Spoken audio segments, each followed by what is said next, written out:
introducing your host with the most, Mr. Greg.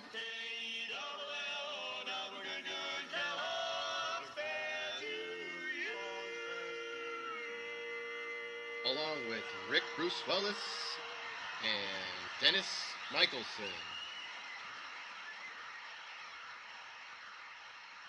Now, let's get to the show.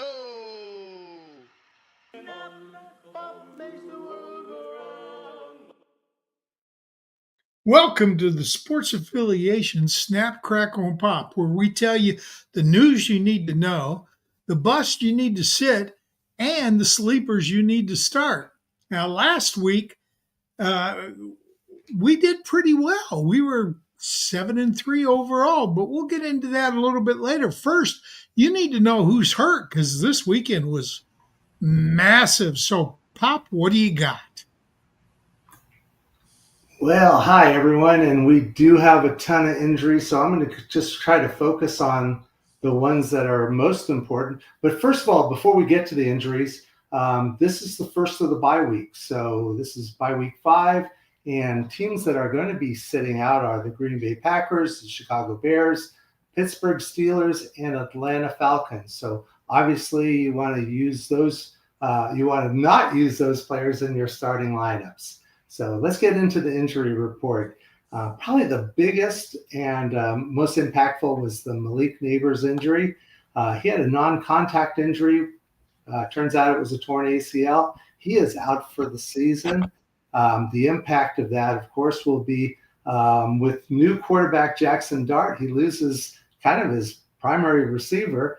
And so he's going to be looking at guys like Darius Slayton and Wan'Dale Robinson and even Jalen Hyatt on the go forward.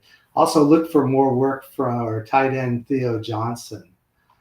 The other big injury, and boy, it was a gruesome one. Tyreek Hill, Miami Dolphins wide receiver, had just had a severe leg injury. He was, I believe, had surgery this week, today, and the impact likely his last game as a Miami Dolphin. Could even be career-ending. Would not like to see that happen. The impact to the Dolphins, well, Jalen Waddle takes over as wide receiver 1. Malik Washington should get a boost as well. But again, we're hoping to see if Tyreek Hill can even come back in 2026. CeeDee Lamb also had a high ankle sprain, didn't play week 4. Was not placed on the IR, so he's likely out for the next couple of weeks. George Pickens is the wide receiver 1 now for the Cowboys. Kevontae Turpin will get a significant bump in value, and Jake Ferguson should also get some more work. Let's switch over to the quarterback position. Lamar Jackson, Ravens quarterback, pulled a hamstring. So we don't know whether or not he will be playing this coming week against the Houston Texans. They have a bye week, I believe, in week 6. So it's possible that they might, be a little bit conservative and sit Lamar Jackson. His backup is Cooper Rush, who was 9 for 13 for 52 yards coming into the game last week. That's going to be a tough position for Cooper Rush to go up against the Houston Texans, who have a very good defense. Jaden Daniels is the other quarterback to keep an eye on. He's expected to play week 5, so that's good news. And J.J. McCarthy, he could come back week 5, but again, with the week 6 bye, he's likely to be more likely to come back on week 7. And Carson Wentz has been a solid backup, so they should be okay. The other quarterback news, and it just came out today, looks like the Cleveland Browns may be making a change. And so Dylan Gabriel will be taking over as quarterback, taking over from Joe Flacco.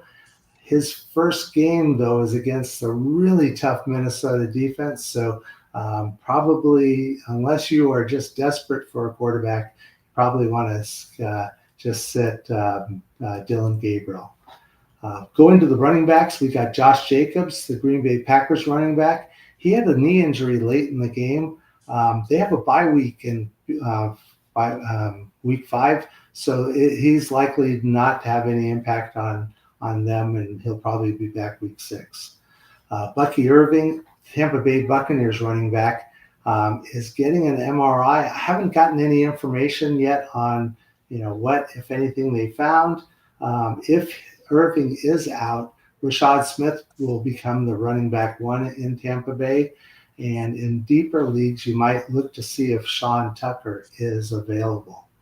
Braylon Allen, the New York Jets running back, also had a leg injury, and it's a possible MCL sprain. That means he's possible for an IR stint. The running back in the New York Jets team that you probably will look for would be Isaiah Davis to back up Breece Hall. Trey Benson also missed a optional practice today, so keep an eye on his availability. Going to the wide receivers, Terry McLaurin, Washington Commanders wide receiver, injured his quad. He wasn't placed on IR, so it's likely he'll be out only 2 to 3 weeks. Ricky Pearsall had re-aggravated his knee injury, is having an MRI. Haven't had any reports yet on the results of the MRI. He was seen on a bike on the sideline, so that hopefully that's a good sign. It's a short week, though. They're playing on Thursday night, so it's tough to say whether he'll be available. They're already minus Brandon Ayuk and George Kittle, so losing Pearsall would be a big hit to the 49ers. Darnell Mooney also had a hamstring injury, and he left the game. He's been in and out of the lineup, so look to see for more work for, of course, Drake London, who's their wide receiver 1. Also look to see more work for Pitts and Ray McLeod, and in the very deepest leagues, Casey Washington. Last, Cedric Tillman, Cleveland Browns wide receiver, had a hamstring injury, and it's likely he's going on IR. So look to Jerry Jeudy and undrafted Isaiah Bond as your options there. I'll end it with a bit of good news. Chris Godwin returned, played 58 snaps, had 10 targets and 3 receptions. So it's looking like he's going to go back into the wide receiver 1 position with the Buccaneers. And Xavier Worthy, Kansas City Chiefs wide receiver, returned from a shoulder dislocation, had 121 receiving yards. He's going to be an injury risk all season, but he's such a strong wide receiver that he's going to have a lot of these big games. So as long as he can stay healthy. And with that, I'm going to pass this over to Crackle, and he'll let us know what's going on. Whoops. Thank you so much, Snap. And I apologize to both you and Pop for the name mistake when I introduced you. Anyway, last week's Crackle recommendations came less than 2 minutes from being perfect for the 3rd straight week.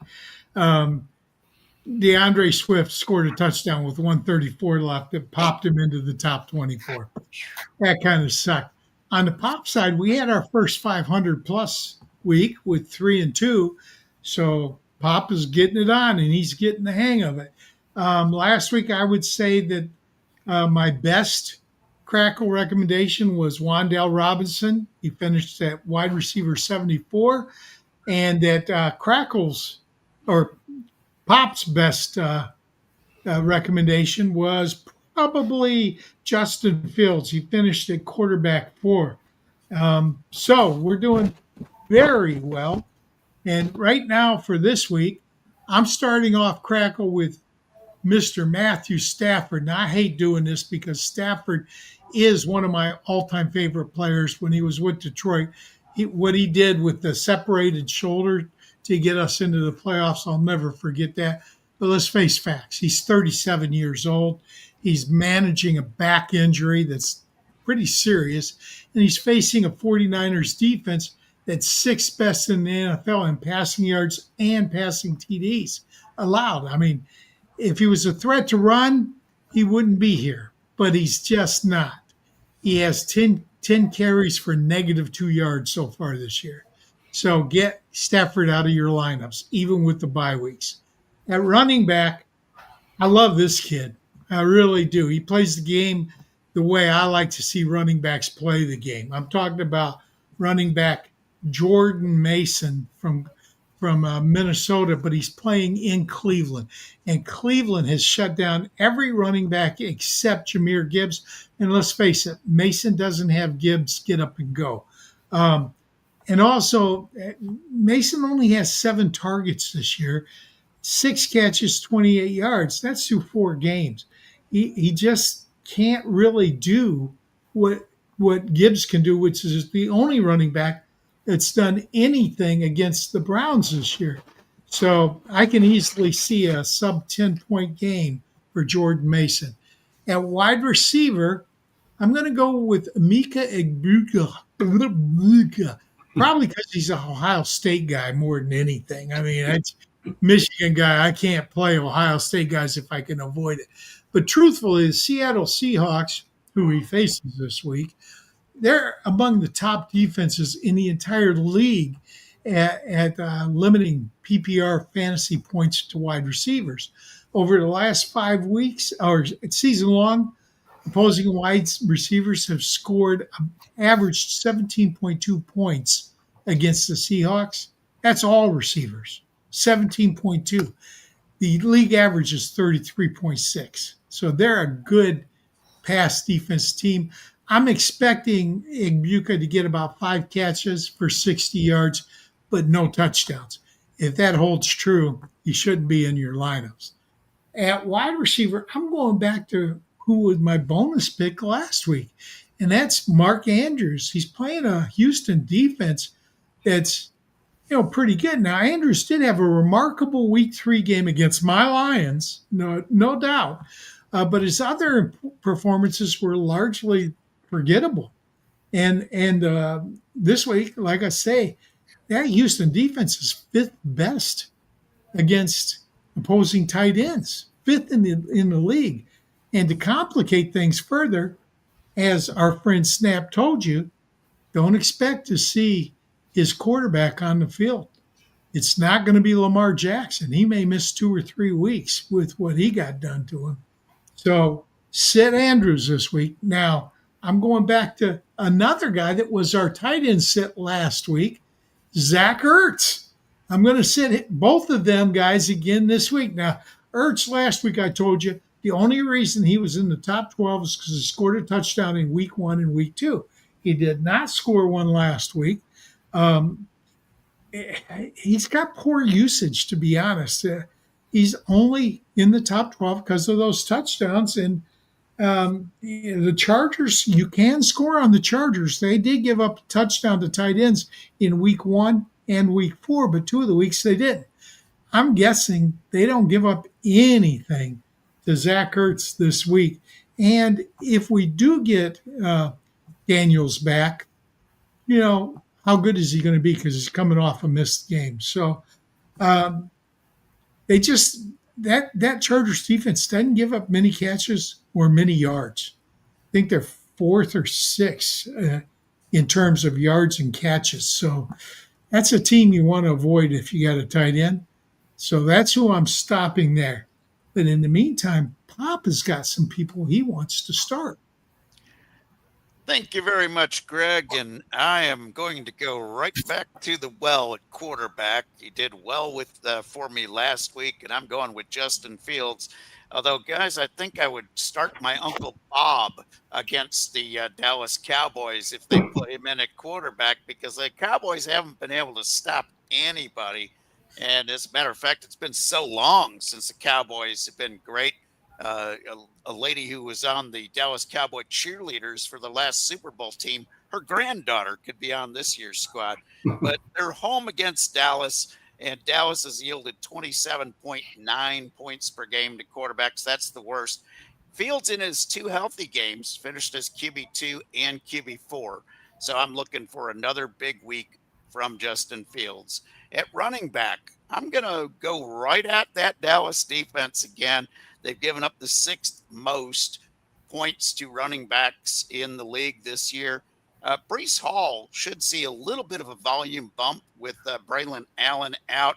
I do think we'll see lots of Isaiah Davis, but I think when you get down near the goal line, they might not be trusting Davis as much as they would trust Hall. So I think Hall will get some red zone touches that might have otherwise gone to Braylon Allen in the past. When Fields has been on the field, Breece Hall has scored 16.5 points in both of those games. So looking for Breece Hall to do some good things at running back. At wide receiver, I'm going with Xavier Worthy, and this is a little bit of a risky play.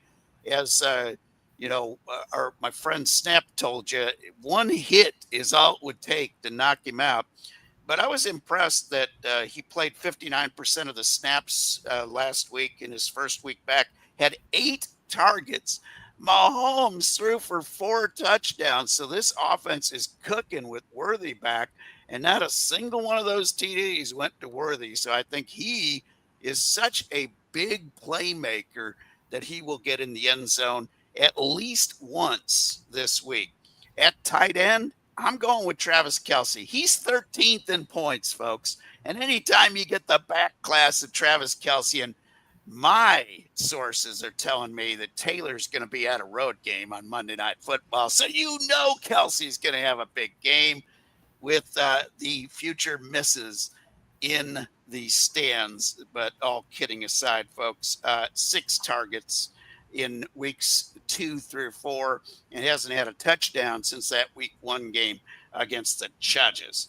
My bonus pick, and I'm leaning into another one where I'm taking a chance, but because as it was pointed out by Mr. Crackle, that Seattle defense is real. But here's the thing.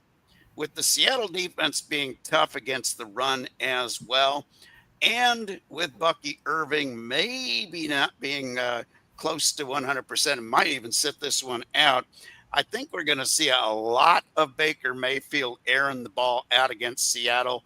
Agbuka is probably going to be easier for a tough defense to close down than the crafty veteran Chris Godwin. And Godwin played 81% of the snaps last week and had 10 targets. So while I'm not expecting a huge game, I'm not expecting a 2-touchdown, 150-yard game out of him because that Seattle defense is real. I think in PPR, you're going to be able to get maybe 7-8 catches from Godwin, and those yards will add up. If he gets in the end zone, he will pay off for me. But that's kind of a riskier play, but I was very impressed with how Godwin looked his first week back. So that's the pop angle for today. Back to you, Greg. You almost had me jumping out of my chair with us both recommending Ibuka, one to sit and one to start, but you didn't go that way. You went with Godwin's, which I appreciate very much. It's fine if you do, but you didn't. So I want to talk to all you folks out there. Please like and share this video because it's so much more fun to beat people who are in the know than the clueless. And if they're not watching these videos, they're clueless. They really are. So give us a like, give us a share. And while you're at it, hop on over to the Sports Affiliation's YouTube page and give them a subscribe, because where else can you get this kind of content at no charge ever? This is it. That's our show. See you next week.